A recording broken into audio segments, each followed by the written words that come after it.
kilawin natin guys. Pakasarap. Ito yung isda na kilawin natin guys. Himay na natin to. Yan. Iparas na natin. Tanggalin yung jumbo to. Tapos i-slice na natin guys. Siyempre. Liit-liitan lang. Yung tamang laki. Yan. Malapit na tayo matapos. Ayan na guys. Ito yung mga sahog natin. Babalatan na natin to. Ayan yung mangga. Ito yung pepeno. Ayan pa. Kalahati. I-slice na natin yung mga sahog. Ayan yung loya. Siling green at saka tamatis. Nilagay na natin guys. Sunod natin ilagay ang pepino. Tapos lagyan natin ng sukang mangyaman. Napakasarap na suka. Ayan guys, templado. Bibigaan natin ng kalamansi.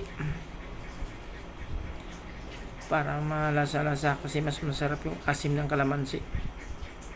Ayan na guys yun. Halo na natin. Para ma-mix na yung isda.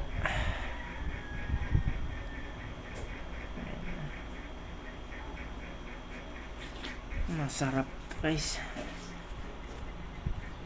Haluin natin ang haluin. Malasa. Timplado na. Yan. Siyempre. Tikman na natin yan guys. Ayan na. Tikman natin kung masarap. Aba, masarap nga. Sarap.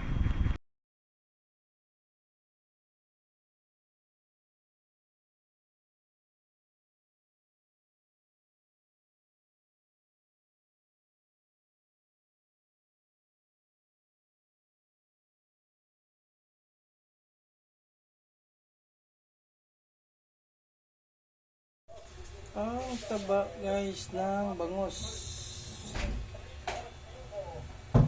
Paksiw. Ayan na yung paksiw natin guys. Naluto na yung paksiw.